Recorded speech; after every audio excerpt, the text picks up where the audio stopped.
Le sculture sono, come dire, uno dei punti di attrazione.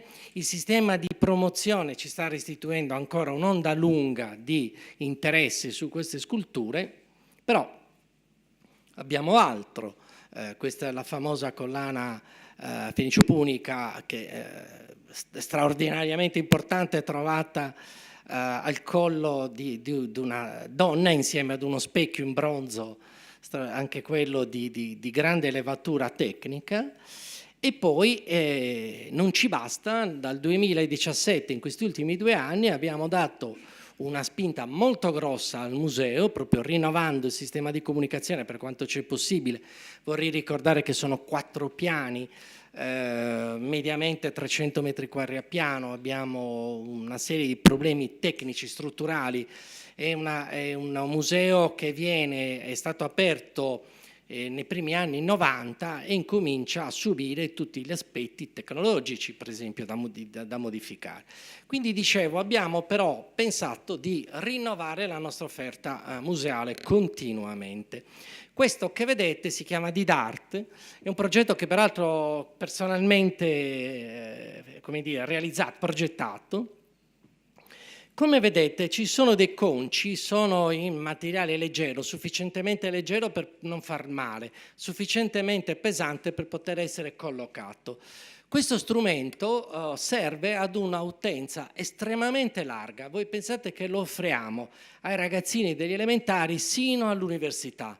E in maniera proporzionalmente inversa, l'università è quella che fa più sbagli nel montare i nuraghi e i ragazzini riescono a farlo molto più velocemente e senza tanti problemi. È una esperienza al museo lunga, ci vogliono anche 3 ore, e possono montare una tomba dei giganti, un nuraghe, una domus dei Janas, quindi ci sono tutta una serie di possibilità che questi conci ci consentono di offrire.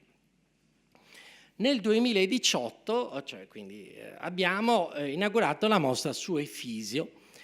Efisio per noi è stata una scommessa importantissima, perché uno dei problemi principali era quello di parlare ad un'utenza vasta e per portarla dentro alcuni temi viceversa ignorati. Per esempio l'epoca romana. Noi avevamo un piano, il secondo piano, primo e secondo piano, in particolare il primo piano, totalmente ignorato dall'utenza. C'era la Cagliari romana, poco vista, non c'era interesse. Abbiamo, chiesto aiuto a Sant'Efisio e lui molto gentilmente ci ha dato una mano e vediamo che la risposta avviene. Perché avviene? Perché riusciamo ad usare un ideale santo che accompagna tutti in un largo periodo, cioè da quando viene martirizzato, cioè soldato romano arriva in Sardegna, e quindi parliamo dei romani, sino arriviamo praticamente ad oggi, quindi un continuo, e quindi ci consente di parlare dell'epoca fenicia, dell'epoca romana, dell'epoca medievale e così via. Tra l'altro questo ci ha consentito, perché ci siamo posti un obiettivo, parlare anche con i nostri cagliaritani e l'area larga. Voi pensate che poi i cagliaritani al museo vengono meno, poco, e allora abbiamo cercato con Sant'Efisio di avere questo tipo di comunicazione. Abbiamo iniziato da fuori, abbiamo fatto una serie di iniziative molto importanti. Pensate che abbiamo realizzato il giorno dell'inaugurazione, abbiamo portato il santo a spalle con un piccolo corteo.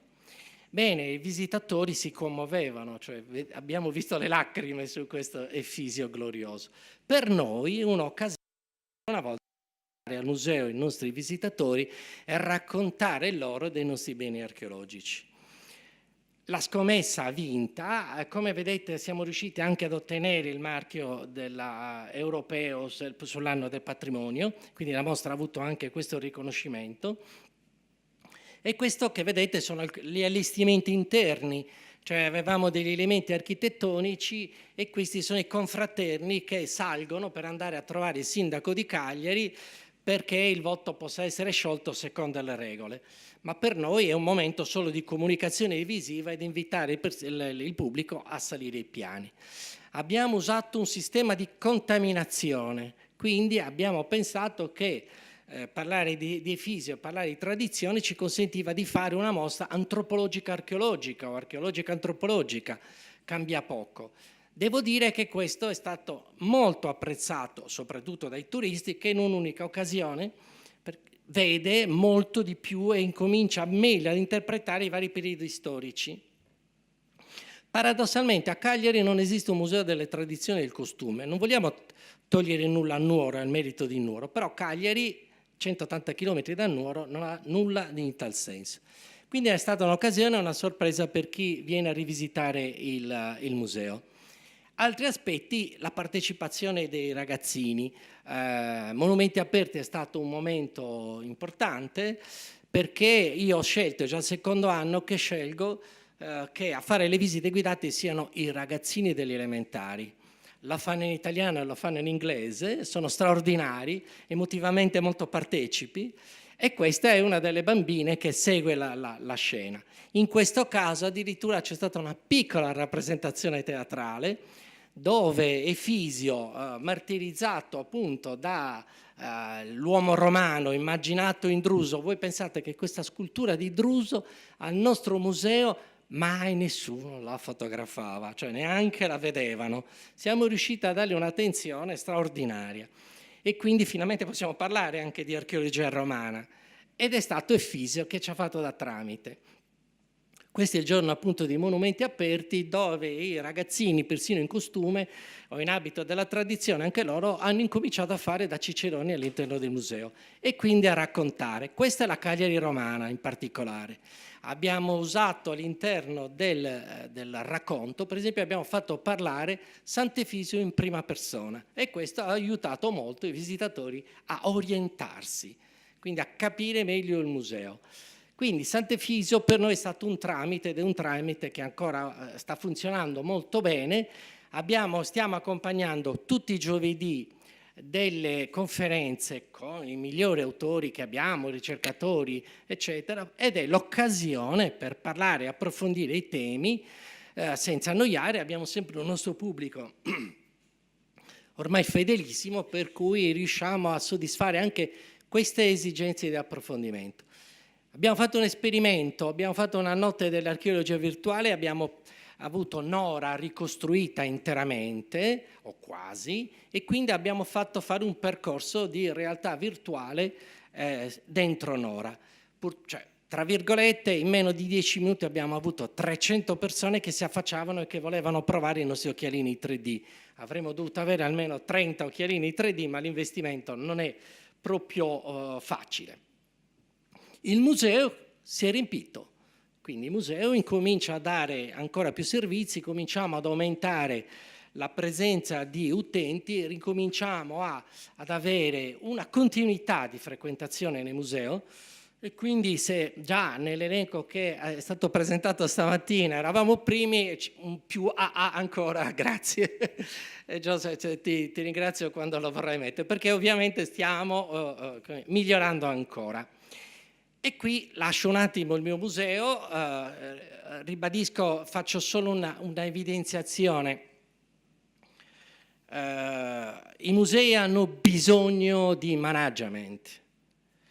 Io non sono un archeologo, sono uno storico dell'arte e sono un museologo, quindi sono stato, tra virgolette, scaraventato a gestire questo museo, perché per ricucire tutto il racconto, la comunicazione, il rapporto con i tour operator, i rapporti con tutti, e quindi i musei hanno bisogno di professionalità.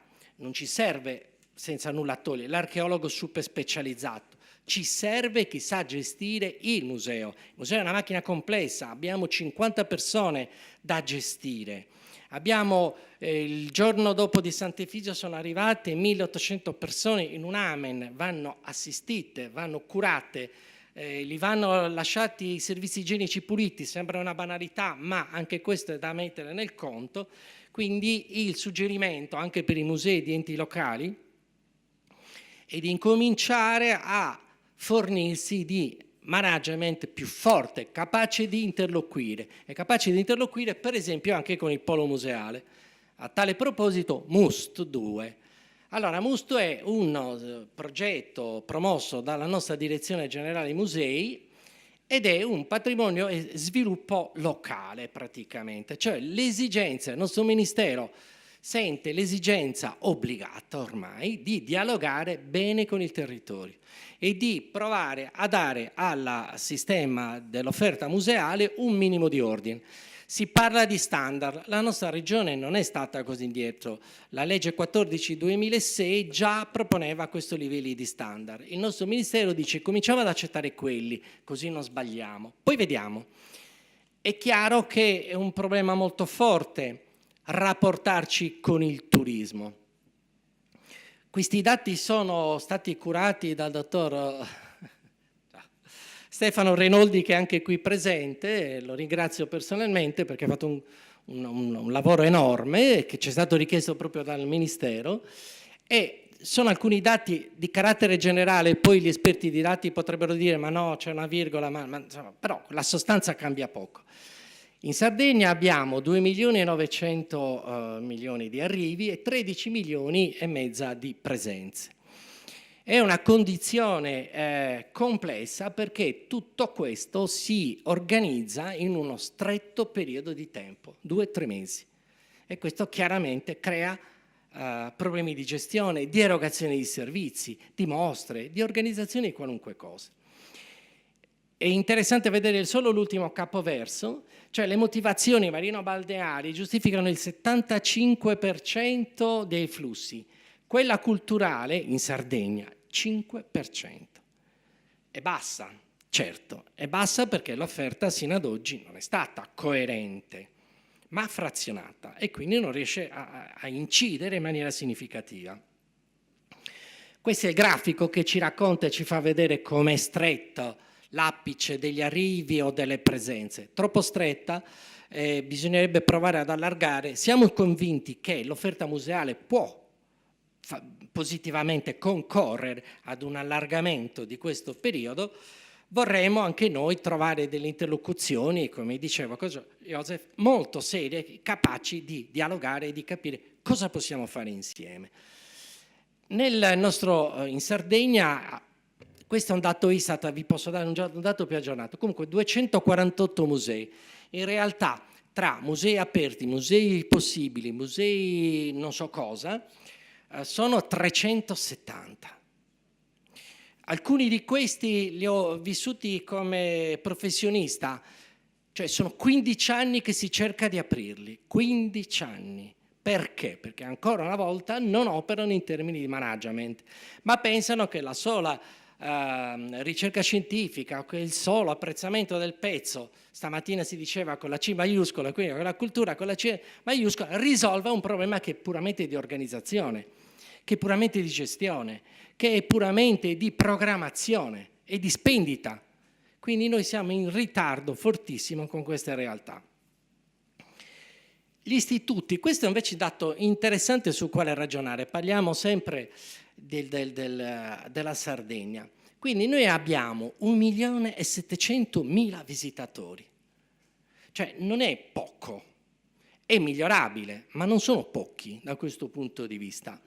Fra questi 1,7 milioni, il 30% si concentra in strutture statali, è un po' largo, poi stringiamo con il polo e arriviamo al 15%, però i dati, attenzione, sono attestati un po' prima, 2017, 2016 e 2015, perché poi l'Istat non ci accompagna in tutte le fasi. Però il dato è attendibile. Il 40% degli ingressi in strutture nostre del polo ci hanno procurato una redditività di circa 700.000 euro. 700.000 euro che con le nuove riforme del Ministero in buona parte vengono riversati sui singoli musei, salvo che il mio museo deve per esempio pareggiare i disavanzi di altri musei più deboli, però qualcosa ci rimane. Questa è un'analisi, cioè tutto sommato ci vede ancora in Sardegna competitivi sulla offerta museale. C'è tanto da fare, però non è che siamo così scadenti. Questa è invece la lettura con i nuovi siti che andremo ad avere, eccetera, credo che fra il 2019, 2018 e fine 2019 riusciremo come polo museale della Sardegna ad avere una concentrazione di 500.000 visitatori circa per un 23% dell'offerta museale. La cosa più forte è che siamo, come dire, azionisti di minoranza, di maggioranza relativa, cioè riusciamo ad essere propositivi con numeri. Questo non vuol dire escludere gli altri, no, MUST nasce proprio per questo. Proviamo a capire se facciamo una vera rete, tutti usiamo gli stessi standard, proviamo a vendere, io da Cagliari, il museo di Nuoro, di Lolove, dove vogliamo, e proviamo a capire se c'è una speranza di imprenditoria che per esempio si passi insomma, le virgolette, ma comunque partecipa per esempio allo sviluppo di un museo che stiamo ristrutturando bene, molto bene, che è quello di Nuoro e che il mio collega appunto dirige, e ci farebbe piacere che qualcuno, tra virgolette, lo sposasse, ma proprio per farne un case studio, quindi vediamo di capire se possiamo fare qualcosa insieme, perché se no è vero che anche noi ci mettiamo soldi, abbiamo una programmazione di 400.000, altri 700.000, ne abbiamo, però quello che conta è la partecipazione della collettività. La collettività, noi vogliamo la gente che sposi il museo, cioè il museo deve essere della collettività. Non è facile, ve lo dico, non è una cosa, lo possiamo raccontare ma non è facile. Tra l'altro noi alla collettività diamo un certo vantaggio. Ogni qualvolta vengono a vedere una mostra da noi, al Museo Archeologico o a Barumini, meglio che dove vogliamo, questo è un po' lo schema, cioè al museo arriva appena che pochissimo, cioè fatto 100 a noi ci arriva 5. Tutto l'altro viene spalmato su questi costi o su questi possibili soggetti che fruiscono delle nostre attività. Viceversa, quando andiamo a coinvolgerli non sono neanche propensi a prenderci un dépliant per dire che noi abbiamo fatto la mostra, quindi c'è una certa difficoltà, o forse non si rendono conto che creiamo questi benefici. Allora bisogna ragionare anche con questo, perché comunque ristoranti, carburanti, farmacia, eccetera, vivono anche perché facciamo noi delle manifestazioni. E il nostro museo, piccola parte. Non vogliamo prendere l'intera fetta, però vorremmo che ci fosse una partecipazione più consapevole. Questo è il problema più forte. Offerta museale e culturale e domanda turistica dall'altra. Sono divergenti. Non riusciamo a renderli convergenti. Questo è il problema vero. Cioè non riusciamo a metterci intorno a un tavolo, ne parlavamo, per dire va bene, cosa possiamo fare? Non abbiamo paura di migliorare la comunicazione, il Museo Archeologico l'ha dimostrato e ci sta dando successo, non è vero, non vogliamo arroccarci, però vogliamo anche avere idee chiare e soprattutto possiamo programmarle, cioè mi porti 3.000 persone in che lasso di tempo, non è che me le porti tutte in un momento, perché ovviamente non ci reggono le strutture, però possiamo avere chance da questo punto di vista. Quindi l'invito, un po' perché abbiamo anche noi il sito di Garibaldi, incontriamoci a Teano, facciamo quello che vogliamo, facciamo la Sardegna museale, ma facciamola perché siamo veramente in crisi.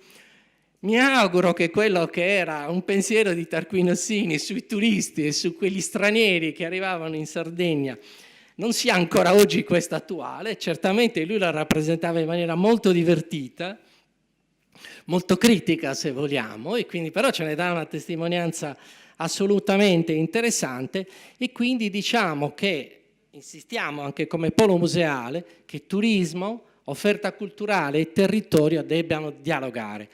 Mancano in Sardegna cartelli marron, sono tutti blu, cioè abbiamo bisogno di una cartellonistica marron, cultura, cultura e cultura. Dialoghiamo, vi prego, dialoghiamo, non possiamo aspettare ogni volta il miracolo di Sant'Efisio. Grazie, è tutto. Grazie, dottor Concas. Tourism Call to Action, 7 incontri formativi per la crescita turistica della destinazione Sardegna. Iscriviti su www.aeroportodiolbia.it.